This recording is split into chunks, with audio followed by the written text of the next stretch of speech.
Yo guys, what's going on? Warshack here, and I'm be going over the best decks so far since the recent balance change, which is Reno's to 10 mana, Ziliax is 9 mana, and then the Celestial Projectionist is 3 mana. They kind of targeted what were the outlier decks, or the really popular, really good decks.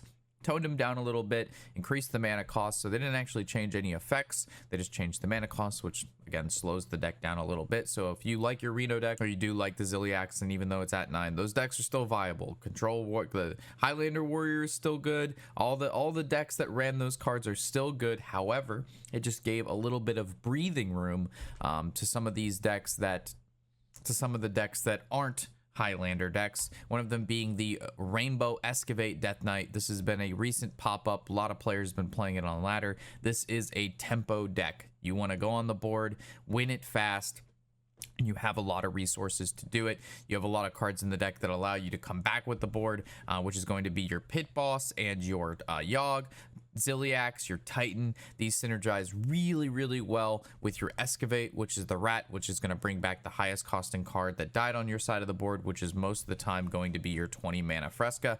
And this is going to allow you to steal your opponent's minion, and then it comes back to life and you can steal another. This swings games in your favor so many times. This is an insane card, whether you're taking your opponent's Titans, or you're taking their key combo cards, or what have you, or even if you're just using it for the heal, it straight up wins games. So that Excavate package in a very minion based tempo focused deck, very solid there. It also runs one of the Quartz Crusher. This is like, it single-handedly wins a lot of matchups on its own. If there's any deck that involves using weapons to kill you, or their face to kill you, looking at like Hero Power Druid, some Odin Warriors, Shank Rogue, this just shuts that entire win condition down. So Quartz Crusher, pretty good. You also have Runes of Darkness, 2 of these, so you don't really need 2 Quartz Crusher and 2 Runes of Darkness, because most of the time Runes of Darkness is going to give you another Quartz Crusher.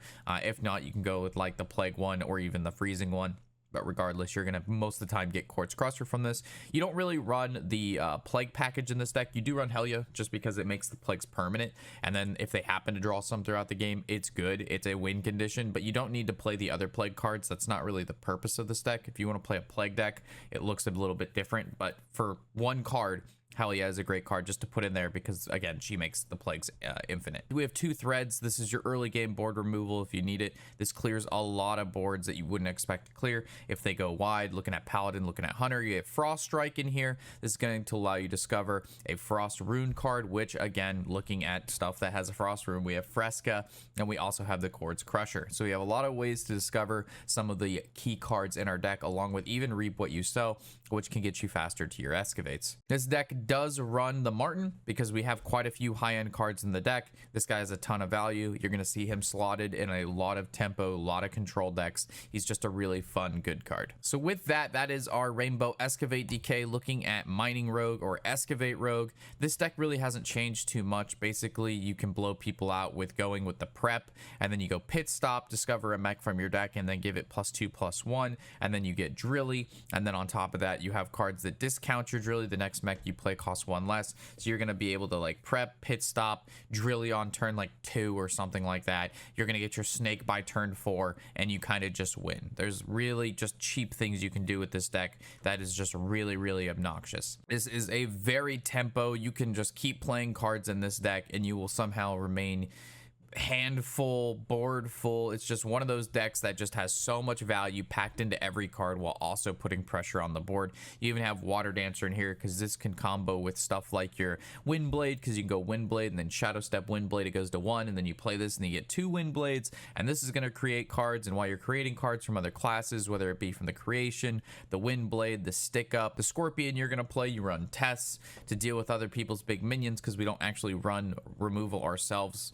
We run Yogg. And then for the Ziliax, we have the Divine Shield, Taunt Rush, Lifesteal, costs 1 less for each minion in play. You're going to have a lot of minions in play, just a lot of stuff going on. So a nice cheap Ziliax that has some Lifesteal with Taunt is going to help you out there. This Excavate Rogue, every game is going to feel a little bit different. How you get there is going to feel the same. You're still wanting to prep, Pit Stop, and then Drilly. But once you play the Drilly and you got the Scorpion, like the cards you get every game are going to be different. And so how you win that game is going to be different. So I wouldn't say it's necessarily a really hard deck, because what you're doing every game is kind of similar, like where you're going, but then like the middle to end game is going to be changed a lot based on the cards that you get, because you have to like make them work to win. And then sometimes you'll get some really good stuff, it'll be easy, and sometimes you get some like really bad cards and you'll have to put together some like really janky win conditions. So Excavate Rogue, my opinion, very fun deck, very different. And just keep in mind, when the deck works, it pumps, but if it doesn't work, it feels pretty bad sometimes. Also, it's a lot of cards per turn, so if you're like a very slow player or a mobile player, not really a deck I'd recommend.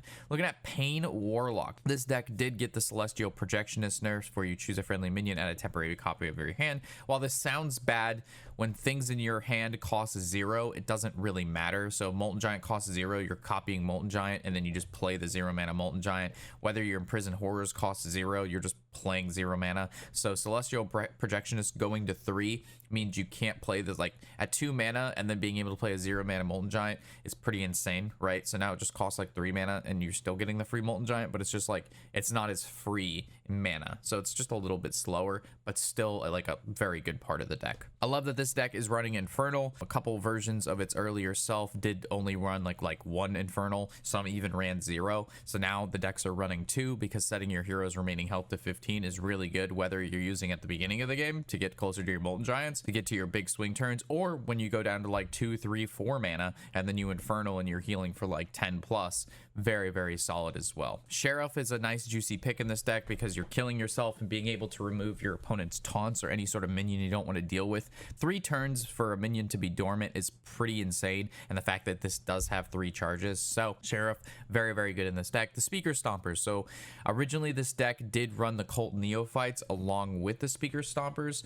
It looks like the more recent builds have shifted away from the Neophyte, a little bit more of the late game, but the Speaker Stomper is still really good, because you're able to make your big Molten Giant board. Most things cost 0, and then you Speaker Stomper, and if your opponent's like a priest or a warrior and they're trying to brawl you on 5 or light bomb you on 6, this is going to pump that to 6 or 7. They're not going to be able to play their spells to remove your board. Then you swing and you win. Instead of playing Leroy to deal 6, you're playing Speaker Stomper to stop them from being able to play the removal. Very interesting, kind of cool deck that we haven't really seen something like this in a while, since like what, Happy Ghoul, I think, the last time like self-damage Warlock was a thing. So yeah, I really don't mind Pain Warlock. It's a very high skill cap deck, and it's cool to see something like that popping up. So Shopper Demon Hunter, it's a deck that got nerfed quite a bit ago. We had the weapon, the Grasp. It was 3 mana, it jumped to 4. The deck became a lot less popular, but now that a lot of the Reno decks have been slowed down enough that a lot of players have either switched off of them, or that extra turn not seeing Reno or not seeing Ziliax allows this deck to weave back in the meta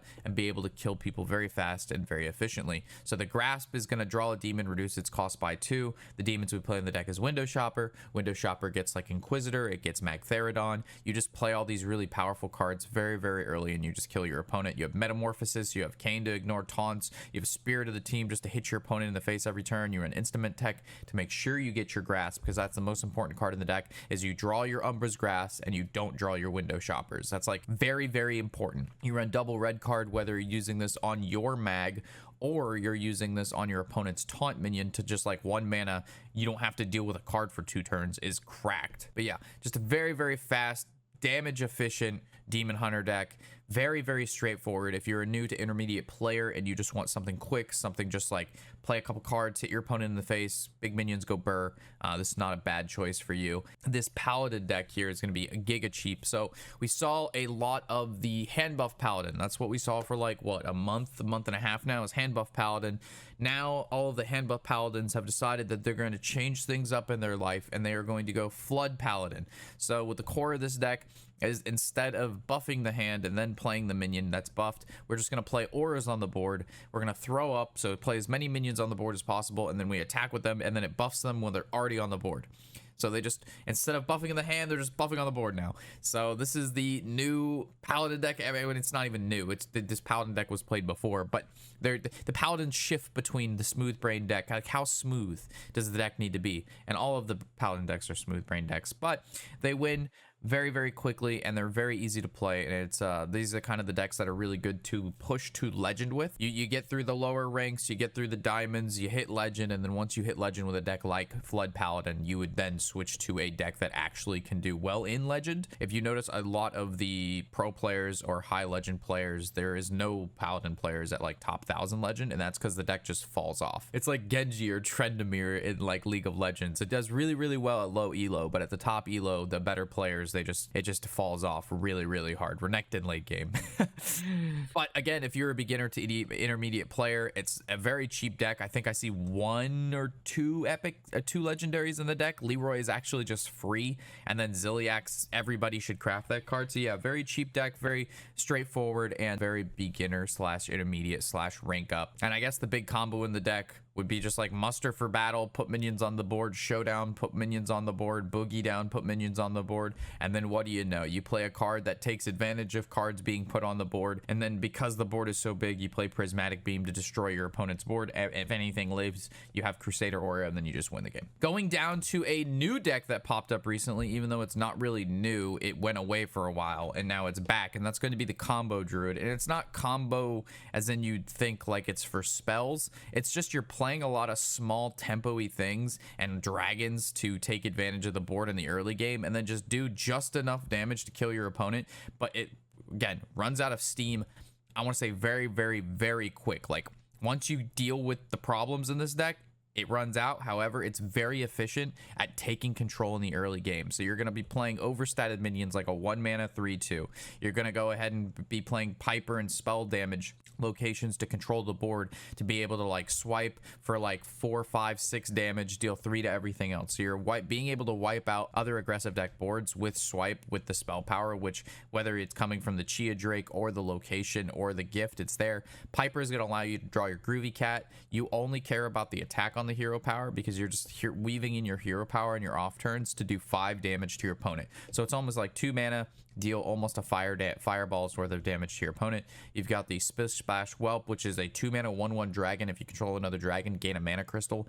It's a minion inside of a wild growth for cheaper than it costs to get a wild growth. So that's really, really good. Take to the Skies, draw 2 dragons. You give them +1/+1. This is really, really crazy because you have your Desert Matron in the deck, which is a 4 mana 3/4. If you're holding a dragon, refresh 4 mana crystals. So it turns into a 4 mana 4/5, costs 0 mana because you just get that mana back. A lot of the turn 4 plays is Desert Matron into the Chia Drake, and Chia Drake then is a 4/5 or 4/6 as well. So you have 2 4-attack minions on the board on turn 4. You hit your opponent for 8, and then you pretty much win from there because you have Gem Tosser in the deck, and this is deal 1 damage to each random enemy for each of your mana crystals, and it has Finale. Once this Druid deck gets to like 6, 7, 8, 9, 10 mana, you just weave this in with your hero power, and this can do like 50, you know what I mean? You go hero power, Gem Tosser, and like a 5 mana minion or 4 mana minion and a 1 mana minion. You're doing 15 damage between your hero power and Gem Tosser. So again, this deck just really takes advantage of that mid to early game to be able to just kill your opponent quickly. It is a very, very popular deck right now on ladder, and it is quite easy to play because you're just playing the green cards, and then you're kind of just going face, and then you swipe when your opponent plays any minions with your spell power to deal with all of their minions. Again, don't really mind a Druid deck like this because if you look at all the cards in the deck, there is not much random in here. There is not a discover random this, create a random that. You kind of know total output damage that your opponent can have with a deck like this, which is really, really useful. With that, those are the best decks so far since the recent balance change. If there's anything I missed or something that popped up that looks interesting, feel free to put that in the comment section below. And of course, as always, I'm Robert Warshack, and happy whatever the hell day it is.